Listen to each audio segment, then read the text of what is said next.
Добро дојдовте во урбаните вести. Прв пат низ Европа во време траење од една недела ќе се прослават Европските оперски денови. Над 70 оперски институции од 18 држави, меѓу кои и Македонија, и оваа година ќе ги отворат своите врати од 5 до 14 мај за публиката, нудејќи им содржини посветени и инспирирани од операта. Во продолжение следуваат денешните наслови. Ке се реконструира објектот Искра на детската градинка 25 мај. Поставени гелендери на новите скали во Трнодол. Екоакција за собирање електричен отпад во Газибаба. Кредитирање за самовработување и за отварање нови работни места. Скопје Креатива 2017 од 4 до 6 мај во МКЦ. Успешно реализиран проектот Среќно матуранти. Општина Газибаба во текот на летото ќе врши реконструкција на детската градинка 25 мај, објект Искра во Ченто, која е изградена во 1965 година. Реконструкцијата ќе опфати промена на кровната конструкција, поставување на нови прозорци и врати, стругање и лакирање на подот, а ќе се промени и котелот за парно кој досега бил на нафта, а ќе се постави нов на пелети. Градоначалникот на општина Газибаба Тони Трајковски денеска беше во посета на објектот Искра на детската градинка 25 мај во Ченто, каде треба да започнат градежни активности за реконструкција на објектот. Оваа градинка, која е најстара и е изградена во 1965 година, конечно ќе добие подобар лик. Со реконструкцијата ќе биде опфатена кровната конструкција, која комплетно ќе биде заменета.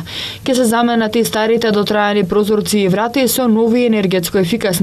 Ќе се обновува и подот во градинката, а ќе се замени и котелот за парно, кој досега беше на нафта, а ќе се постави нов кој ќе користи пелети за затоплување на објектот.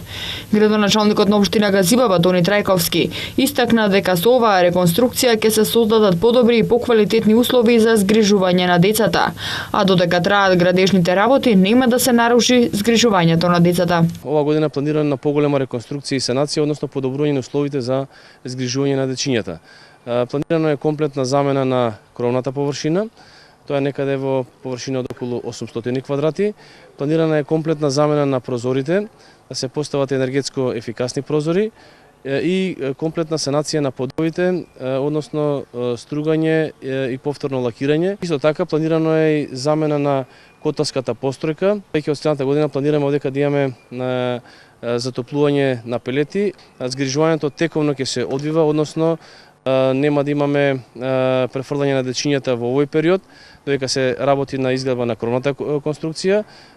Само во делот на санацијата која ќе биде на подовите, тогаш ќе имаме одредени прегрупирања, но нема да влие на згрижувачкиот дел на дечињето. Директорката на детската градинка 25 мај истакна дека иако оваа градинка е изградена уште во 1965 година, сепак настојувале условите да бидат поволни за згрижување на децата. Исто така е нагласи и добрата соработка која имаат со општината за реконструкција и на другите објекти на оваа детска градинка. Објектот Искра е од 1965 година, тоа е нашата прва градинка. Тука работиме со вкупно 120 дечиња запишани во градинката, од кои имаме една група јаслена и 4 групи воспитно-образовни од 3 до 6 годишна возраст. Во сите наши објекти правиме санации и реконструкции, меѓутоа ова е една од капиталните инвестиции за да се реновира овој објект кој иако потекнува од многу одамна, ние сепак досега се грижевме да има добри услови за децата кои престојуваат во градинката и до крајот на летото, односно септември 2017 година, децата ќе имаат подобрени услови за престој во градинката, што е и нашата единствена цел и за која што досега работиме и се бориме.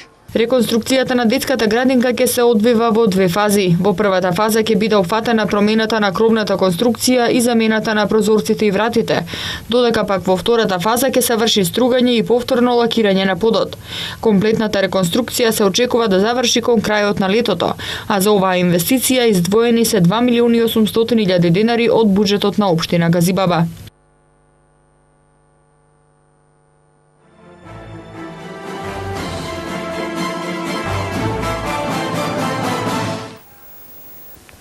Општина Карпош постави ограда на скалите кои водат до населеното место Трнодол.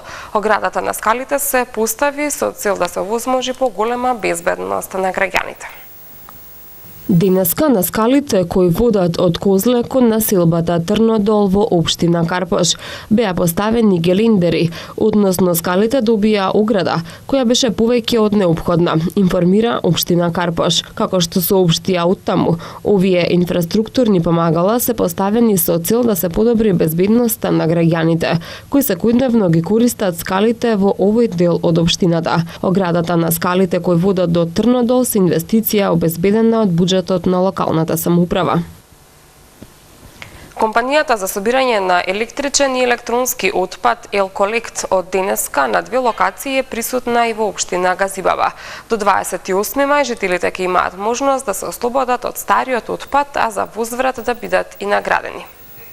Од денеска до 28 мај жителите на општина Газибаба ќе можат да се ослободат од своите отпадни електрични и електронски апарати и истовремено да станат потенцијални добитници на една од 5 вредни награди: LED телевизор, фотоапарат, смарт телефон, DVD или тостер, кои ги доделува компанијата Елколект. Како што информираат од општина Газибаба, секој полнолетен граѓанин кој ќе достави отпаден електричен или електронски апарат во еден од екомагазините на Елколект лоцирани на територијата на општина Газибаба станува потенцијален добитник на вредна награда. Со зголемување на бројот на донесени отпадни апарати се зголемува и можноста за добивање на награда. Екомагазините на Елколект во општина Газибаба се лоцирани на улицата Лазар Поптрајков број 26 во Автокоманда и на улицата 6 во село Стајковци. Подетални информации околу правилата за наградната игра жителите на Газибаба може да добијат и со повик на телефонскиот број 3097766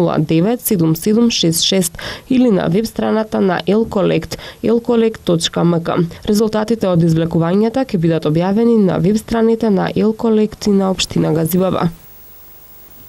Во училиштата во општина Карпош континуирано се одржуваат спортски надпревари во рамки на училишните лиги. Овој пат станува збор за шаховски турнир на кој учествуваат учениците од 2 до 5 оделение, додека утре ќе се надпреваруваат учениците од 6 до 9 оделение. Во основното училиште Јан Амос Коменски од Карпош се одржа шаховски турнир во рамките на шаховските училишни лиги. На овој турнир се надпреваруваа основците од 2 до 5 оделение, ученици во училиштата во општина Карпош. Победник во овој шаховски училишен турнир е Михаела Зрмановска од училиштето Јахја Кемал.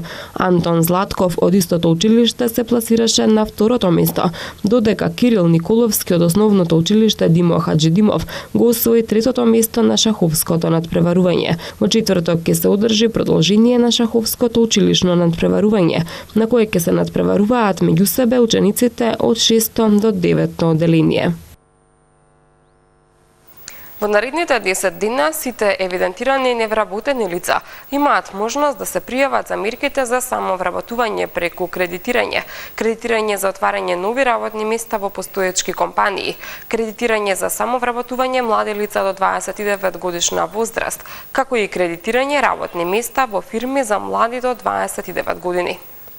Во наредните 10 дена сите евидентирани невработени лица имаат можност да се пријават за мерките за самовработување преку кредитирање за отварање нови работни места во постоечки компании, кредитирање за самовработување млади лица до 29 годишна возраст, како и кредитирање работни места во фирми за млади до 29 годишна возраст. За делот самовработување со кредитирање имаме можност за финансирање така наречени мали бизниси, односно бизниси од поголем обем, каде што средствата се движат меѓу 3 до 5.000 евра за носителот, односно да се здружат 3 до 5 лица на еден проект, со тоа што максималниот износ на средства, доколку тие лица што се здружуваат се корисници на паричен надоместок од стечај, ликвидација и технолошки вишок, е 21.000 евра, појасни на денешната пресконференција директорот на Агенцијата за вработување на Република Македонија Владко Поповски. Додаде дека доколку се работи за млади лица до 29 годишна возраст. Почетниот износ на средства е 7.000 евра за носителот и по 4.000 евра за секој нареден, а вкупно средства кои што може да се добијат се 23.000 евра. Кредитот, рече Поповски, го добиваат на 7 години со грейс период од 1,5 година. Каматната стапка за сите кредити е 1%. За компаниите кои сакаат да се прошират, постои мерката за дополнителни вработувања. Тие може да вработат до 3 лица, доколку се на 29 годишна возраст изнесуваат по 3.000 за секое лице, максимум 9.000 евра за вработување 3 лица. Првата година има грейс период, а потоа имаат 2 години да ги вратат средствата, истакна директорот на агенцијата. Доколку се работи за млади лица, износот на средства кои компанијата ги одбива за едно вработување е 4.000 евра, односно 12.000 евра максимум за вработување 3 лица. Ние ќе се обврзиме да го завршиме огласот некаде пред 27 јуни за лицата кои ќе ги добијат овие кредити, да може да се регистрираат преку проектот Македонија вработува 2 и да бидат ослободени од предунеси во наредните 3, односно 5 години, истакна директорот на Агенцијата за вработување на Република Македонија. Шестиот фестивал за креативни индустрии Скопје Креатива 2017 ќе се одржува од утре до сабота. Предвидени се голем број работилници и предавања, а интересот кај пријавените учесници и гости е се поголем. Под мотото «Креирај и ко-креирај» од утре до сабота во Младинскиот културен центар ќе се одржува шестиот фестивал за креативни индустрии Скопје Креатива 2017. Покровител годинава е град Скопје, а организатор Конгресниот центар Александар Македонски од Скопје. Директорката на Конгресниот центар Александар Македонски Вера Бошковска на денешната пресконференција информира дека има се поголем интерес кај пријавените учесници и гости за овој фестивал. Изрази надеж дека годинава ќе успеат да ја остварат својата цел, да ги вмрежат сите креативци и да се искористат потенцијалите на главниот град. Кураторот на фестивалот Иван Мирковски истакна дека мотото на фестивалот «Креирај и ко-креирај» треба да генерира предизвици и да создаде нови методолошки пристапи кон самиот процес на соработка. Програмскиот директор на фестивалот Иванка Апостолова нагласи дека фестивалот е поделен на стручни предавања и презентации, работилници за деца и за возрастни, форум посветен за директно здружување на дизајнерските уметнички заедници со бизнис секторот. Публиката ќе може да ги погледне проектите Виртоскоп на Газмент Ајруловски, Македонска мушичка, работилница за деца, Мириса на дожд, изработена на мантили за деца, едукативна работилница на Изабела Новотни за развојот на куклиното мајсторство, Хаемус со розалии, празникот на розите и други. Од странските истражувачи предавање ќе има Франк Циренберг од Германија, Михал Пиерниковски од Полска, Дорина Арапи од Албанија и други. Дојдовме до ова 6-то јубилејно одбележување после јубилејното 6-тото издание со надеж дека оваа година ќе излеземе во пресред на сите што имаат интерес од овој проект. Значи, проектот се заокружува со фестивалското издание, што ќе се одржи од 4, 5 и 6 мај во просториите на Младинскиот културен центар. Оно што не води напред, а што не донесе до овогодишното 6-то издание, е се поголемиот интерес кај пријавените учесници и гости на овој фестивал. Наше задоволство што е оваа година имаме рекорден број на пријавени учесници за фестивалот. Успешно е реализиран проектот Среќно матуранти, со што околу 120 матуранти, полуматуранти и абсолвенти подготвено ќе присуствуваат на прославата по повод нивното завршено образование. Проектот е во реализација со организацијата Проект Среќа, а во истиот се вклучија околу 400 хумани граѓани, компании и козметичко-фризерски студија. Проектот Среќно матуранти, кој веќе втора година поред овозможува матурантите, полуматурантите и абсолвентите да се подготват за вечерните прослави, успешно заврши и усреќи околу 120 млади луѓе. Иницијатор на овој проект е пејачката Кристина Арнаудова, која вели дека целта на проектот е да се обезбеди облека и обувки за оние кои немаат средства самите да се обезбедат свечена гардероба за вечерта која се памети цел живот. Во оваа хуманитарна акција учествуваа околу 400 донатори, со што на најголем дел од матурантите им е овозможен целосен стајлинг, вклучувајќи и шминка и фризура. Во проектот се исто така вклучени и штитениците од домовите за деца без родители, 11 октомври и СОС детското село. Во изјава за МТМ телевизија, Арнаудова вели дека е импресионирана колку хуманоста е се позастапена кај македонците.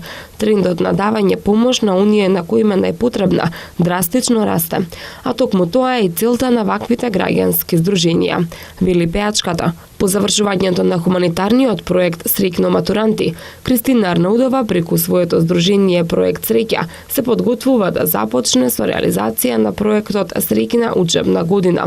Таа и нејзиниот тим веќе работат на собирање училишен прибор за децата кои ќе станат првачиња во септември, но и за сите останати ученици, на кои од разни причини нивните родители не може да им купат училишен прибор. Акцијата според информациите од здруженијето Проект Среќа ќе се интензивира во август, непосредно пред почетокот на новата учебна година. Проект Среќа е ново здружение, но веќе работи со сериозна програма, што ја реализира со партнерски компании и со поддршка од заедницата. Здружението се фокусира на општествената одговорност, особено на компаниите, и се труди да ги вклучи во сите проекти, со цел да помогнат голем дел од населението во нашата земја да има бенефит и момент на среќа од проектите што се работат. Работата на здружението се дели во два сегменти: хуманитарни и општествено одговорни проекти. И веруваме дека со нашата активност општествената одговорност во Македонија ќе стане многу подобра, рече Арнаудова. Концептот на работа и финансирање е доста оригинален.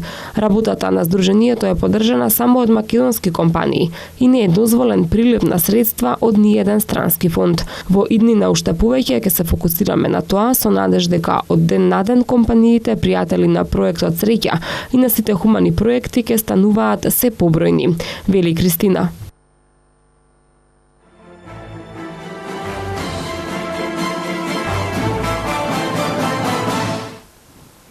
Поради технички запати во електромрежата во текот на утришниот ден без напојување со електрична енергија ќе останат повеќе населби и села во Скопје.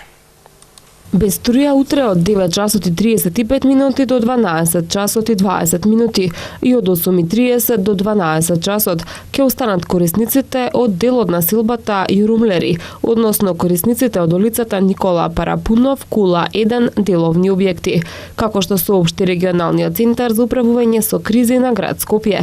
Заради закажани технички запати, без електрична енергија од 2 до 6 часот ќе останат корисниците на трговскиот центар Сити Мол, од 8:30 до 9 часот корисниците од делот улицата Методија Патчев во периодот од 9 до 14 часот. Без струја ќе бидат корисниците од делот улицата Козле, под улица 1 патот за Свети Пантелеймон. Од 13 до 15 часот без струја ќе бидат корисниците од делот улицата Методија Шаторов Шарло, броевите 5, 7, 9 и 11, и од 9 до 15 часот без струја ќе бидат корисниците од делот улиците Мишевска, Корџевска и Домазетовска.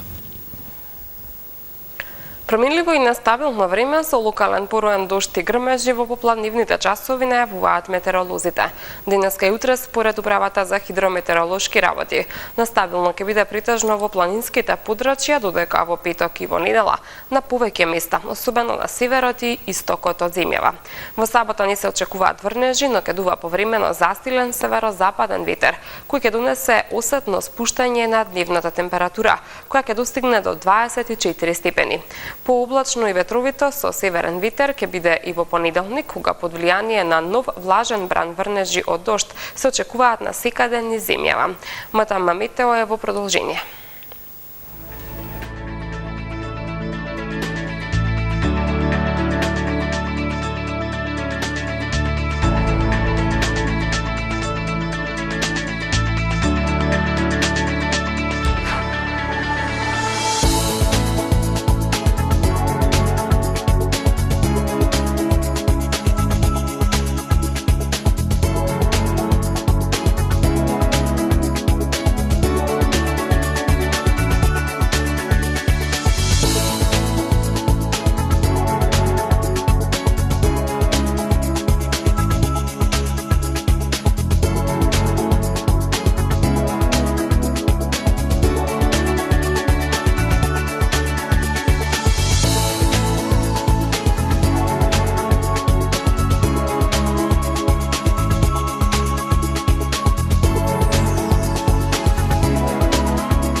И уште една информација пред да се одјавиме.